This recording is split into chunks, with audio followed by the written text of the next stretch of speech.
पुरुषोत्तम महात्म्य तीसरा अध्याय की शुरुआत। राधे राधे। पुरुषोत्तम महात्म्य के तीसरे अध्याय में आपका स्वागत है।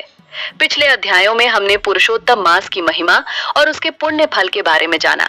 अब इस अध्याय में जानेंगे कि भगवान की सच्ची भक्ति, व्रत और श्रद्धा से मनुष्य के जीवन में कैसे सुख, शांति और पुण्य की प्राप्ति होती है।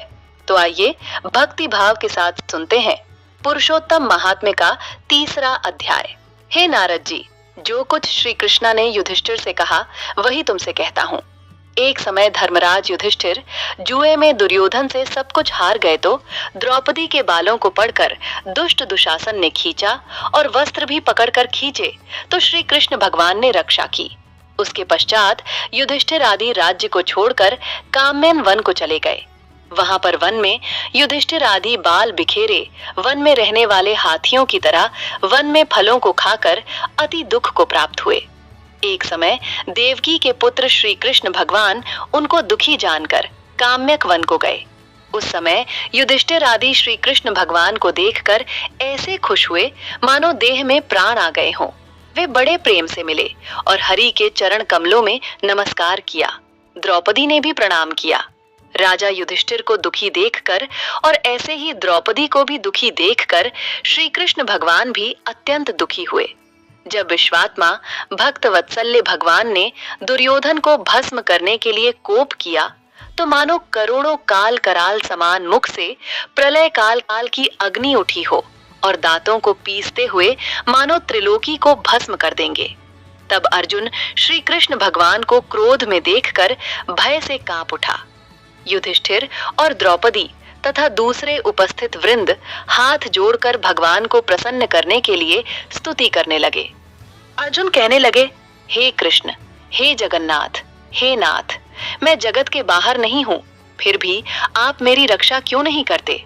आप तो सारे जगत की रक्षा करने वाले हो, जिसके नेत्र के गिरने से ब्रह्मा का पतन हो जाता है, जिनके कोप से क्या कुछ न हो जाए कोई नहीं कह सकता। हे तात, हे जगतपते, इस संहार करने वाले क्रोध को हरो। आपके क्रोध से संसार में प्रलय हो जाएगी। भगवान कहने लगे कि हे नारद जी। अर्जुन इस प्रकार कहकर हाथ जोड़कर श्री कृष्ण भगवान को नमस्कार करने लगे। तब श्री कृष्ण भगवान अर्जुन के इस प्रकार के स्तुति भरे वचन सुनकर शीतल हो गए। फिर प्रेम से आकुल व्याकुल होकर युधिष्ठिर आदि श्री भगवान को बारंबार नमस्कार करने लगे। श्री नारायण करने लगे कि हे नारद जी, इस प्रकार प्रेम से मग्न हो सर झुकाकर हाथ जोड़कर बारंबार भगवान कृष्ण को नमस्कार कर अर्जुन ने भगवान कृष्ण से जो प्रश्न किया वह मैं तुमसे कहता हूँ। हरि भगवान सब सुनकर पांडवों के हितकर वचन कहने लगे। कृष्णा कहने लगे, हे अर्जुन, मेरे वचनों को सुनो और आपने जो अपूर्व प्रश्न किया है, यद्यपि मैं इसका उत्तर देने को समर्थ नहीं, यह गुप्त प्रश्न ऋषियों को भी कठिन है, तो भी हे अर्जुन, मैं तुम्हारी मित्रता और भक्ति से प्रसन्न होकर अत्यंत कठिन उत्तर को क्रम से कहता हूँ, सो सुनो। हे अर्जुन, किसी समय में संयोगवश अधिक मास आया।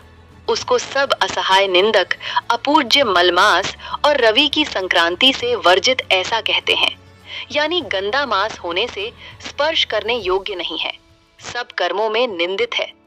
इस प्रकार लोगों से वचन सुनकर क्रांतिहीन निरुद्योगी दुख से युक्त मेरे पास आया और बैकुंठ में, जहां पर मैं निवास करता था, स्वर्ग के सिंहासन पर बैठे हुए देखकर मुझको दंडवत प्रणाम किया और दोनों हाथ जोड़ नेत्रों से आंसू बहता हुआ इस प्रकार करने लगा।